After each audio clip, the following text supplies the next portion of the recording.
신용창조, 신용경색. 은행은 본원적 예금, 처음으로 받아들인 예금이 들어오면 일정 비율의 지급 준비금만을 남기고 나머지는 대출을 하는데, 이 대출금이 다시 예입되면 그에 대한 지급 준비금만을 남기고 또다시 대출을 하게 된다. 이와 같이 은행이 대출 등을 통해서 최초 예금액의 몇 배 이상으로 예금 통화를 창출하는 현상을 신용창조 또는 예금창조라고 한다. 그리고 신용창조 과정에서 불어난 통화량의 배수를 신용승수라고 한다. 또한 대출과 예금이 반복되어 대출 전액이 파생적 예금, 대출된 예금 금액이 그대로 당좌 예금으로 예치된 예금의 형태로 다시 은행에 예치되는 과정이 거듭되면 일정의 본원적 예금에 대한 신용창조의 한도액은 X는 C 1-R 나누기 R로 정의된다. 여기서 C는 본원적 예금, R은 은행의 지급 준비율을 의미한다. 신용경색은 미국 금융기관들이 위험을 줄이기 위해 시장에 돈을 제대로 공급하지 않아 가게나 기업이 어려움을 겪는 현상을 의미한다. 신용경색이란 의미는 평상시에 건강하다가 갑자기 쓰러지는 심혈관 계통의 질병, 즉 피가 잘 돌지 않은 병에 비유해서 나온 말이다. 일반적으로 신용경색은 통화당국의 긴축 정책, 대외 금융시장 불안, 금융기관의 위험관리 강화, 금융기관 구조 조정 등이 주 요인으로 작용하고 있다.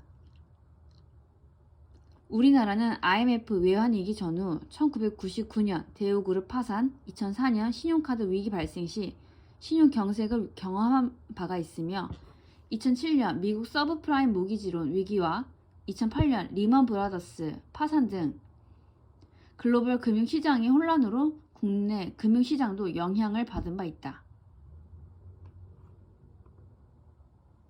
금융기관이 미래 불확실성을 대비하기 위해 돈을 제대로 공급하지 않아 기업들이 자금난을 겪는 현상이다.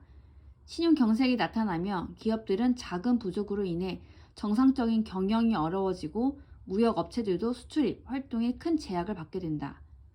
금융기관 간에도 신용이 실종되면서 공급되는 자금의 절대량이 줄어들거나 자금의 통로가 막혀 이런 현상이 발생할 수 있다.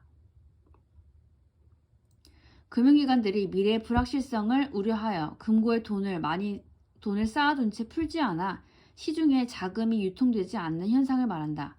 대출 자금 회수, 신규 대출 축소 또는 금리 인상 등으로 신용경색 현상이 발생하면 시중에 돈이 제대로 공급되지 않아 기업들은 자금 부족을 겪게 된다. 이러한 현상이 지속될 경우 도산하는 기업이 증가하는 것은 물론 시장 경제 전체의 위축을 가져올 수 있다.